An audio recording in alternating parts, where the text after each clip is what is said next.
All right, guys, I'm going to kick us off. Here we go. I'm going to cue the intro music.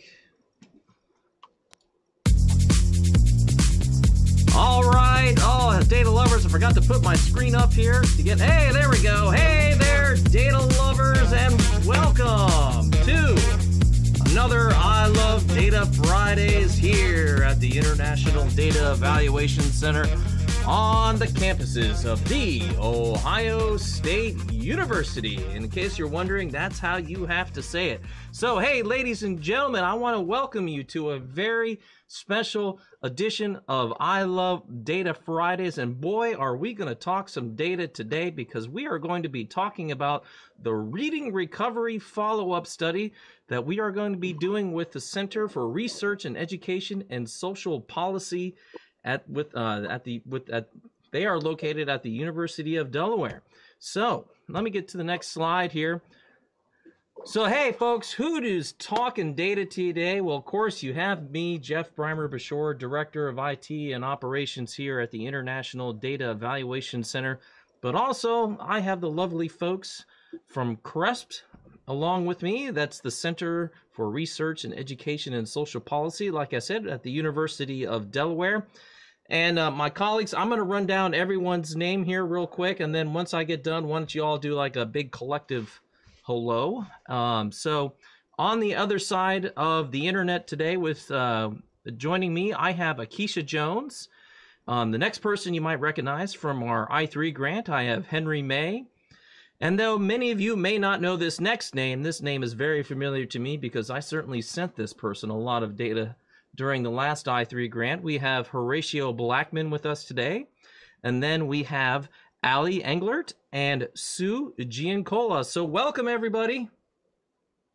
Hello. Hi. All right. So good to have everyone here. So now, ladies and gentlemen, little talk about our agenda for today. So we, well, by we, I mean our folks at the University of Delaware are going to do a presentation about the reading recovery follow-up study. And then we're going to have a Q&A session at the end where you can send us your questions and we will try to answer them right here. If not, we will bundle them up for later and send them out to everybody.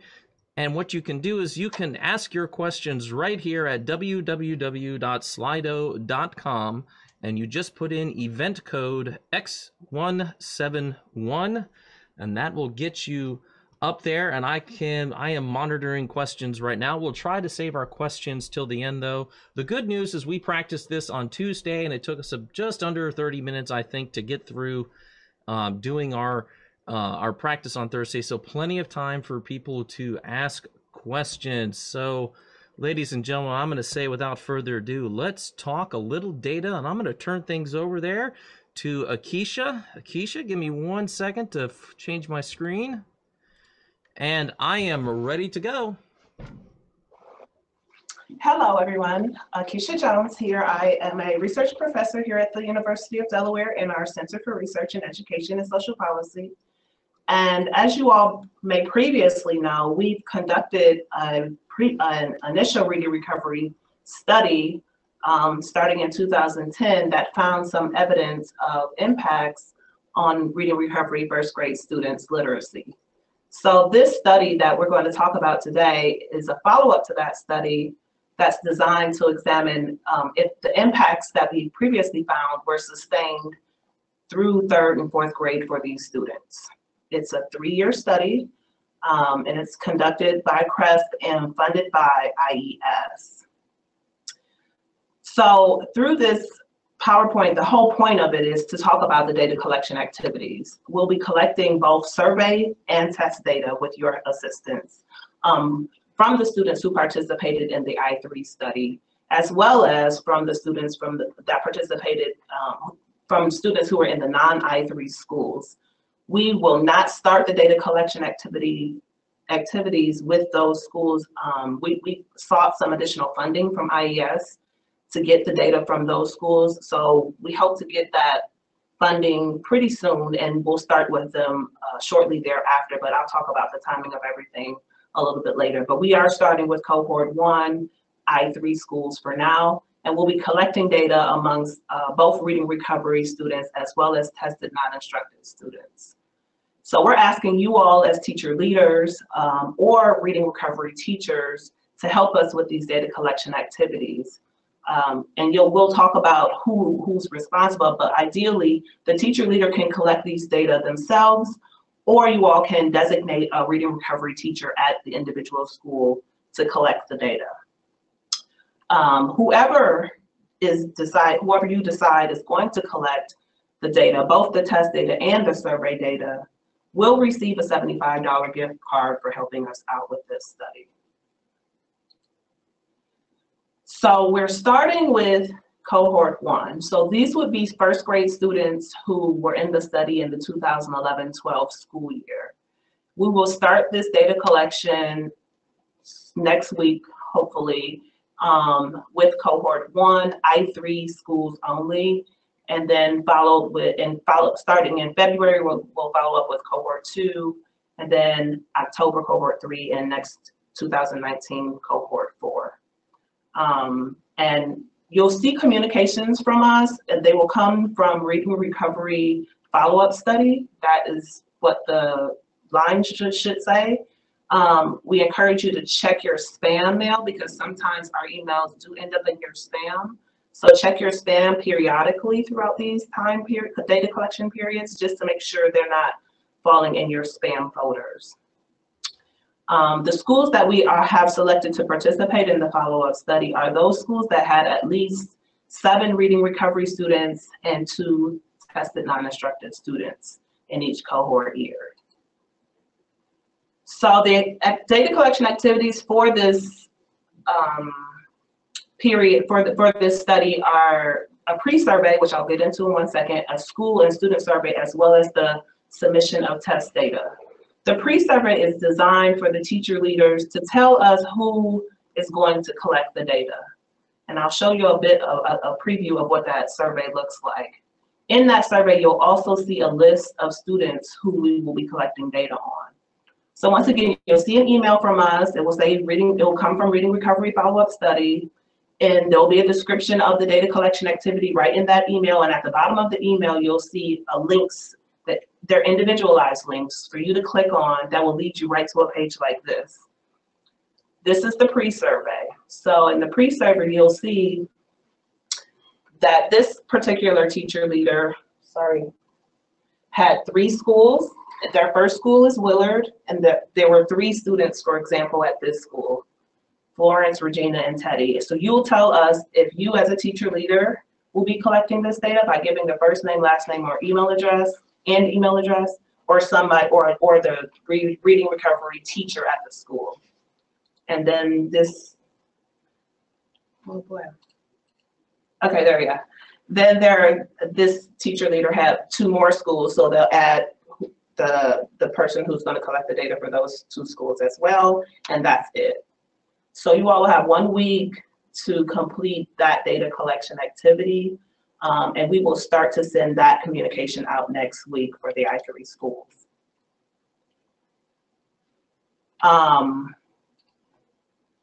So then, after we've figured out who's going to actually collect the data, the people who will be collecting the data will receive the actual survey. So the student survey is designed to inform 2 research questions. Can variability and the persistence of impacts that we've seen in the previous study, or that we might see actually, be explained by school level and student level factors?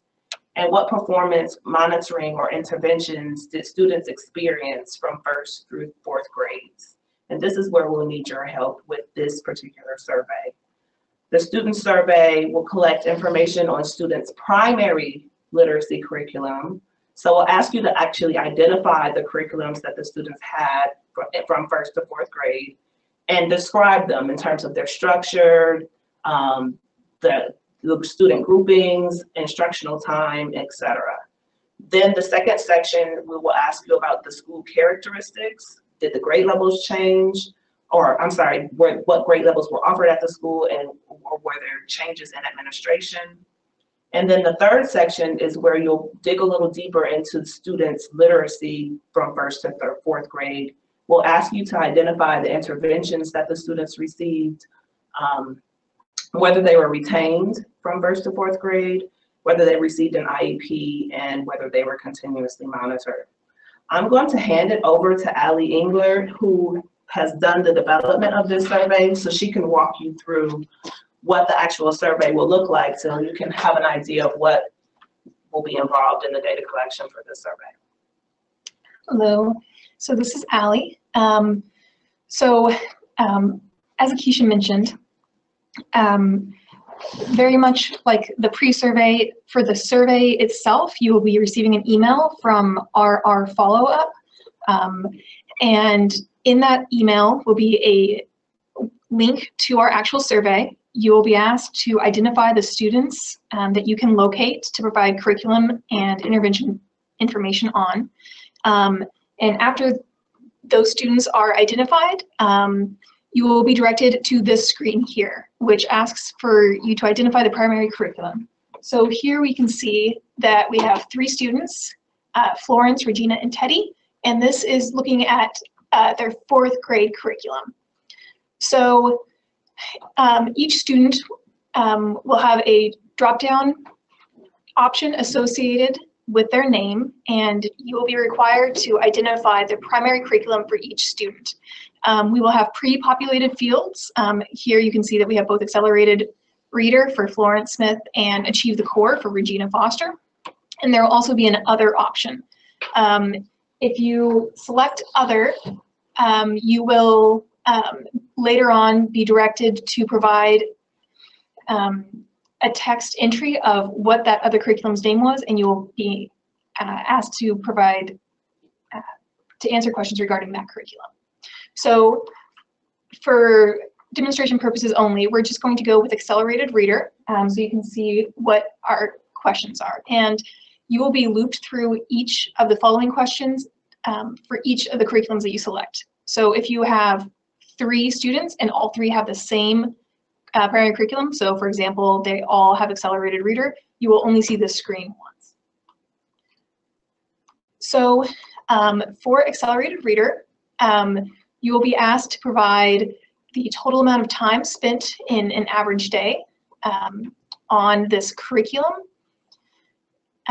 You'll also be asked to estimate the percentage of time spent using Accelerated Reader or whatever the relevant curriculum was on each of the following skills. Please note that for this question, everything must total 100 in order for you to proceed on.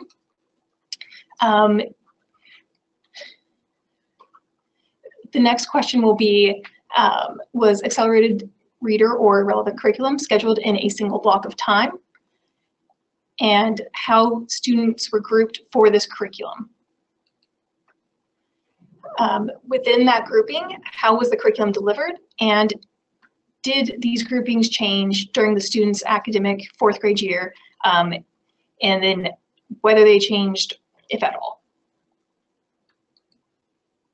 The last question in this section will be requesting any information on primary literacy supports received for teachers. Please note that that's for teachers, not for students. And then after this section, you will, for 4th grade, you would then answer these same questions for any other relevant curriculums. And you'll also be asked if these curriculums differed for the students' prior years. So if they had an Accelerated Reader program in 4th grade, did the student receive a different curriculum program for 3rd, 2nd, or 1st grade? For each iteration that differs for curriculum by student or by year, you'll be asked these same 9 questions. So once the curriculum questions are finished, we move on to the student characteristics. As Keisha mentioned, there are only 2 questions in this section. The first asks which grade levels were offered at your school for each of the school years. So 2nd, 3rd, and 4th. And then did the school administrator change between students' 1st and 2nd grade year, 2nd and 3rd grade year, or 3rd and 4th grade year? Now this last section is more student specific, and we realize that this might take a little bit more, you might have to connect with other data sources in order to get this information. So maybe you need to talk to other teachers at the school, or look into other options for gathering information. So this part of the survey has been created so that it can be printed out in a hard copy form. We encourage you to do that if you find it helpful. And this is also a great time, if you are running around with the hard copy, to also gather any relevant test score data. So if you do decide that you need to print it out because you need more time, you can simply re-enter the survey by accessing the survey link in the email, and you can input your data here, and the link will remain live during that time. So on to our student intervention questions. The first question is, there we go. So this is designed at getting at whether or not any students were retained during their second, third, or fourth grade year. You will need to select from the drop-down the student's grade at each student's grade at each academic year, and then also indicate if the student had an IEP with a reading designation during their second, third, or fourth grade. And again, please note that all of these questions are by student. The next question is, please indicate if the student was continuously monitored for reading problems in second, third, and fourth grade. And then for each of our students here, you would receive this question, which asks about the targeted interventions, the literacy interventions that each student received in their second, third, and fourth grade school years. So in this example, we have Florence Smith. She's our first student here. So you would check all that apply for what reading interventions she received, or literacy interventions she received in second, third, and fourth grade. Now, similar to our drop-down from our curriculum options, we will have pre-populated intervention titles here, and you will also have the option to select up to 3 other interventions. And those will just be text boxes where you can enter the name of the interventions if you don't see it listed here. So just as Florence Smith is here, this question would repeat for Regina Foster and Teddy Peel. Now, once you get to this screen, this is the last thing that you will see before the survey is submitted. So please, please, please make sure that everything is correct before continuing. Once you hit continue from the screen, you will not be able to go back. The survey will be submitted and it will be locked, meaning that if there were any changes that need to be implemented, you will have to complete the survey again from scratch. So please note that we do have the continue and back button throughout the survey. So you are allowed to go back to the very first page from here. So once you decide that everything is accurate and you're ready to submit, hit the continue button and you will be directed here, our thank you page. And you can this text right here is a hyperlink to the IDEC portal where you can enter students' test data. And I will hand that off to Jeff to Keisha to discuss that further. Yes, so from this screen, you can go directly to the test score data. And before Jeff talks about the test data, I just wanted to introduce why we are collecting the test scores. They're to help inform 2 questions. What are the long-term impacts of reading recovery on reading performance and in students' 3rd and 4th grades, as well as how much school level variability there is in the long-term impacts of reading recovery. So we start with the pre-survey where we're going to ask you to designate who's going to collect this data. The next step will be the person, for whoever is collecting the data, to complete the surveys to the best of their knowledge on each student, as Ali did a great job of explaining, and then you can click on the link right from there to go to the test submission website, which Jeff, I'll let you go ahead and tell them more about that. All right, thank you, everybody. So, yes, so as you guys can see so far, we're going to have several types of data that we are, and I'm not talking just about the test data, but teacher leaders, we're collecting this data about our student curriculums in schools, and then finally the data that's going to be entered on the IDEC website is actual test score data about the students. And for each of our students, we're asking you to find third and fourth grade scale scores on reading, English language arts state assessments. And I just want to point out here, I didn't mention this in our practice earlier, but teacher leaders were asking for the scale scores. So a lot of the times, when you do your tests, I know the Slauson is not a state assessment, but I'm just going to use it as an example. On the Slauson oral reading test, when we administer that, what we get is the raw score, the raw number of words that the child knows. But what we want is the scale score, and that scale score is usually the score that when you take your raw score and you go and you look it up on a document. So this is an important difference. We don't want the raw score from these assessments, state assessments. We're looking for that scale score. Along with those scores, we're looking for the name of the test so our researchers can know which test is being used. And then we know this is not a perfect world. Children move and aren't available to get scores for various reasons. So we're going to have a text box where you can type in a brief reason of if the child doesn't have a score, why don't we have a score for that child? And it just helps us when you get to that research part, be able to say why, the data is missing. So I'm going to show you now where we can find that on the IDEC website. I'm going to flip screens here real quick. Let's get out of full screen mode there, and we're going to flip over to the IDEC website. There we go.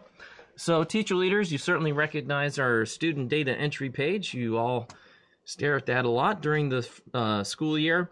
So to do this follow-up data collection, the first thing, actually, I'm getting ahead of myself here. I think Keisha, you might be, folks, can you tell we practice? I think we need to go ahead one slide for me real quick. Oh, okay, no problem. Yes. I totally practiced this. All right. So as we said, we'll be submitting test data on the IDEC website. The data can be entered either by a teacher leader or a teacher. So our goal here is not to overburden you teacher leaders. I certainly understand that you guys are very busy people. The only case where a teacher won't be able to enter the data, if you had a reading recovery teacher that served some students, these 5 years ago now, and that teacher is no longer a part of reading recovery, her colleague, if a new colleague came in and is working in that school, her new colleague won't be able to enter data for those students from that school. You, the teacher leader, will have to do it, but that teacher can certainly go and get the data or work with the school district to get the data that can be entered. Once you have that data, teachers just come back to the page and they will click the save button. There's no need to have them click that submit button, which locks it and everything. Just have them click the save button. So now I am going to switch over to the IDEC website and we're going to see how to do that. So like I said here, we're looking at the data entry page, our student data entry page. And the first thing we're going to do, or you and your teachers are going to do, for example, the first cohort we are collecting data for is for the 2011-12 school year. So we're going to come over to that school year drop-down list right here, and we're going to select 2011-2012. Screen's going to refresh. And now, okay, I was about to say, now we play the waiting game. All right, it's done. And as you can see, we have a list of students on the screen here. You will notice on the right-hand side, we have this column that is labeled U of Delaware follow-up. So this is the column that all of the follow-up data will be entered. It will only appear, the little paper icons will only appear for reading recovery and tested, not instructed students. And when your teachers click on that, they will see 2 columns, one for 3rd grade and the other one on the right here for 4th grade. And we are collecting, as we said earlier, 3 types of data. First, we want to know what the name of the assessment that was given in either 3rd or 4th grade right there. The next one, we are looking for the student's scale score. Remember, we don't want the raw score. We're looking for that scale score. And then if the student's score is missing, we just want to briefly know why the student score is missing. You know, whether the child moved out of the district or they didn't get an assessment. So it says 2,000 characters at the end. It's not stating that you have to type in 2,000 characters. That is just the limit. I don't want anyone to feel pressured to do extra creative writing and anything. So so there you go. That's the data entry screens. One column for our 3rd grade kids on the left-hand side, or data on the left-hand side. A second column over here for that 4th grade data. All right, I'm going to turn it back over to Keisha. Let me switch screens and put you back on full screen. And okay, it's ready for you, Keisha.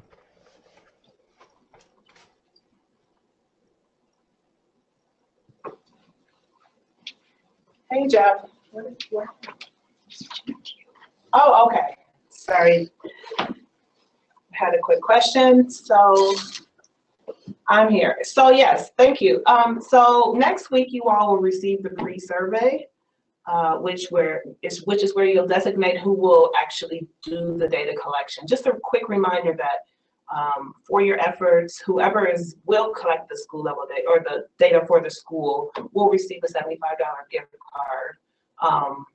We ask that you complete the pre-survey within 1 week. And then from there in January, we will start the administration of the student surveys. So at least for cohort 1, I3 schools. So just please be on the lookout for communications from the Reading Recovery Follow-Up Study.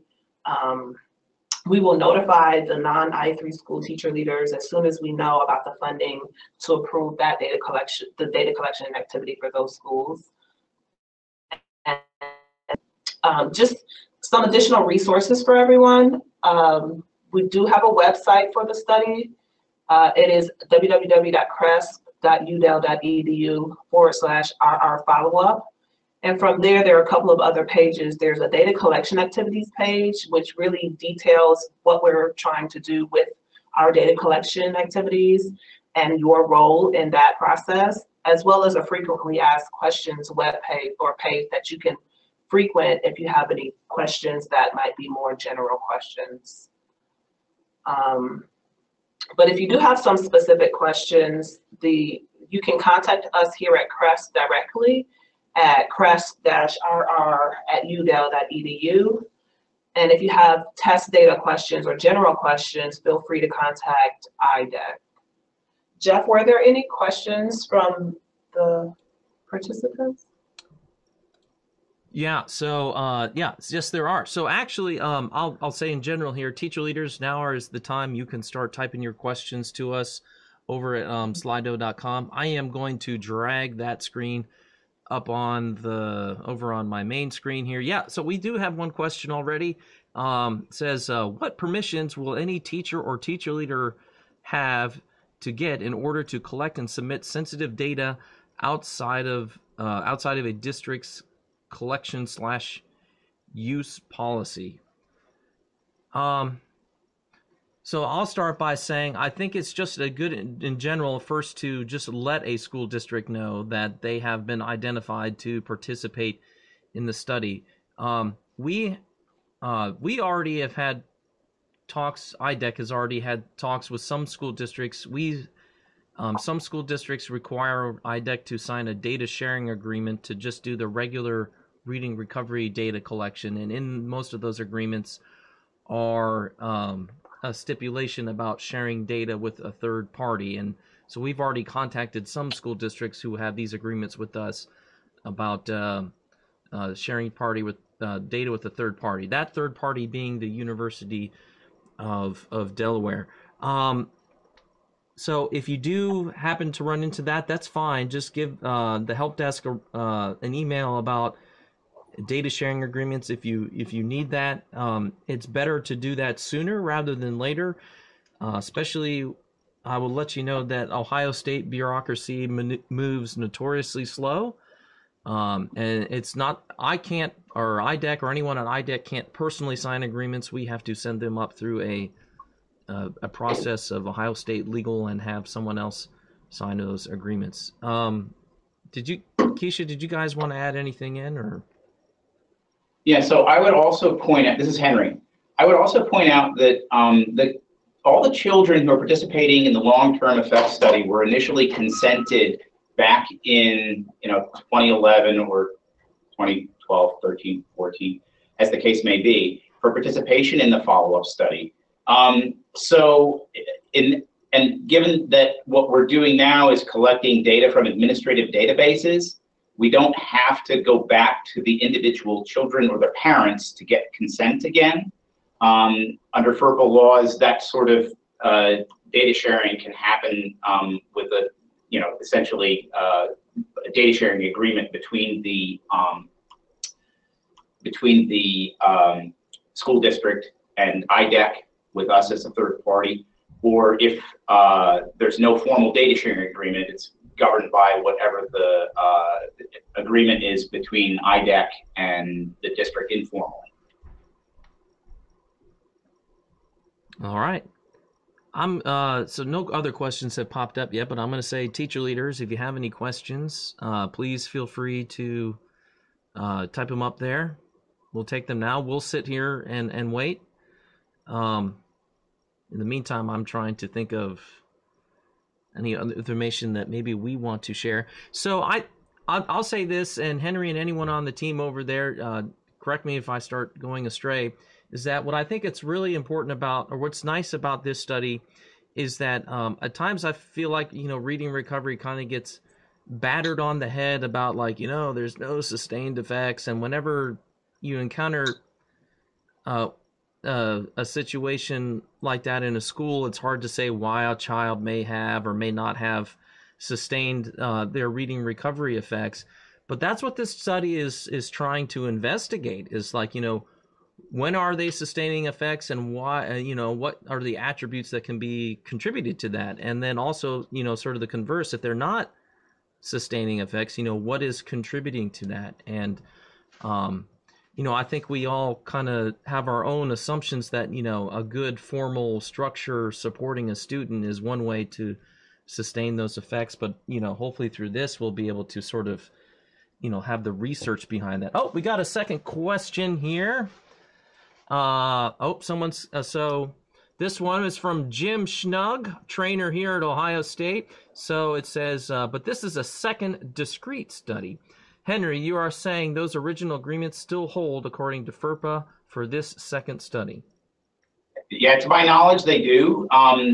So the children that we're collecting data on are the same kids that participated in the original I3 study.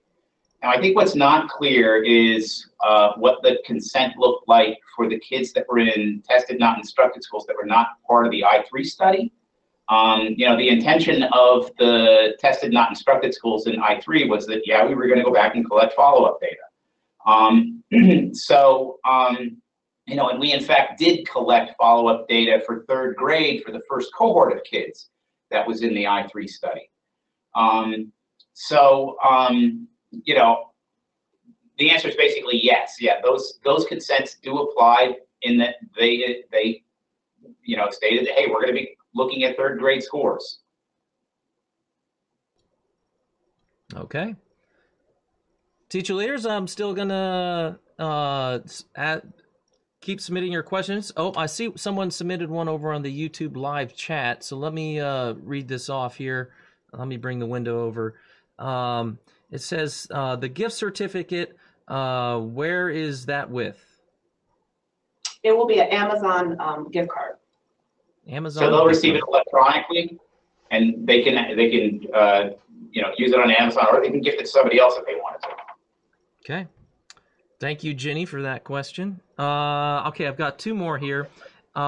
Is participation optional for teacher leaders or districts, or were sites randomly selected for participation? Well, the sites that are participating were randomly selected for participation in the TNI study during the original I3 project. Participation. What is the option? Well, I mean, the bottom line is, as a research project, anyone's participation in it is voluntary. Yeah, so we can't force you to do it, but what I think that Henry's team has tried to do is we've tried to we understand that data collection at times can be a little hard, so they've tried to build in some incentive to help get it done. And I think maybe the whole optional thing maybe isn't about incentives, but it's more about consent.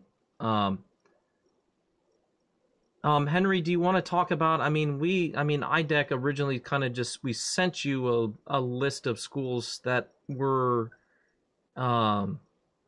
active over the years and stuff over the last 5 or 6 years. Did you guys kind of like groom that list at all, or you guys we're pretty much going with what I sent you guys?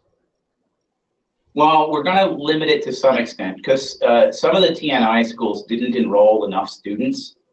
And so right now we're looking at a minimum number of reading recovery students, so say 8 or thereabout, 7. Okay, so 7, at least 7 reading recovery kids with data in IDEC. Mm-hmm. And how many? And 2 tested not instructed kids that were part of the original tested not instructed study, but never participated in reading recovery. Okay. All right. Hey, another question from Jim Schnug, who is hot with questions today. So his question this one's related to data analysis. Is there an intent to disaggregate results according to discontinued, recommended, incomplete, by tested, not instructed, et cetera, et cetera? So maybe is there intent to disaggregate maybe by different categories? The simple answer there is yes, but we don't exactly know what will be worth pursuing until we actually see the sample sizes. One of the big differences between this study and the original randomized trial is that this study actually requires a much larger sample size in order to achieve sufficient statistical power. And so many of the analyses that we might want to do, we may decide not to do because we won't have sufficient statistical power. One of the big problems that we experienced with the initial analysis for the TNI data is that the amount of data that we were able to collect in that short period of time at the end of the original I3 study really didn't give us a sample that was big enough to produce sufficient statistical power. So we got a lot of flack from the reading recovery naysayers that are like, you guys didn't find effects. And the thing is they were sort of jumping on something and misinterpreting the results. The bottom line is we weren't able to collect enough data. And so what we don't want to do this time around is do any analyses where we don't have sufficient statistical power to detect an effect, if it in fact exists. So we're going to be careful about those kinds of analyses, and they'll be primarily exploratory. Okay. All right. Another question. Will the data be collected on all students who participated in reading recovery and who are still in the district, or only students who had a full program? So those kids, full program being those kids who are either discontinued or recommended. The simple answer there is we're collecting data on everybody who was participating in the tested not instructed study. So that includes the students who got a full program. It includes the students who were recommended. It includes students who moved if we're able to track them and they stayed in the same district. And it also includes students who were tested but never participated in reading recovery. All right.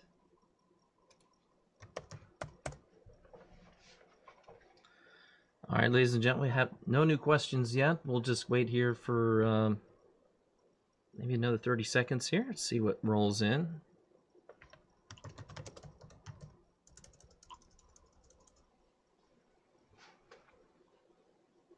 It's not I have a question. It's not a data question, but I had a teacher leader ask, will they be able to watch this video again later if they log off their computer? Yes, you'll be able to come back to this video. There's a link in the emails that we've sent you. Actually, if you just come back to this same link, it'll take you to the recording that we're doing right now. So you can even have your teachers watch this if you want to.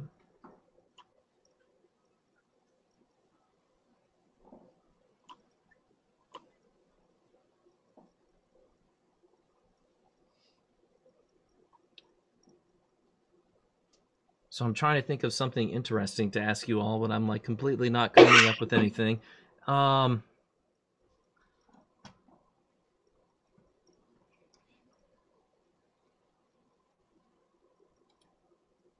We'll give it another 20 seconds here, see if anyone asks any questions.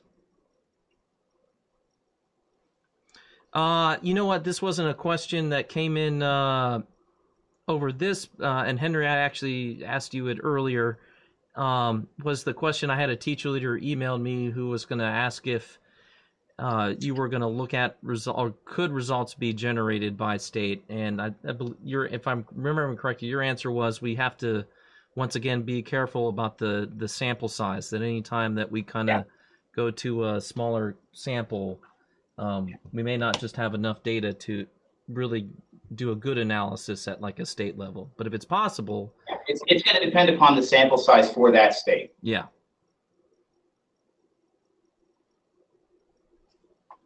In all likelihood, a state level analysis, in order to achieve a sufficient sample size, we're probably going to have to pool data across multiple cohorts. Mm-hmm. So it wouldn't happen this year. It would happen, we would be able to potentially pursue those analyses next year.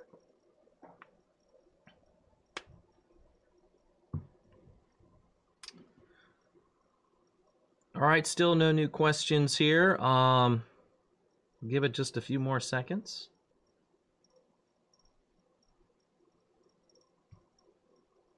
We must have satisfied Jim Schnug. He's not responding with any more questions. Jim, if you need to ask some more questions, go ahead. If he's still watching.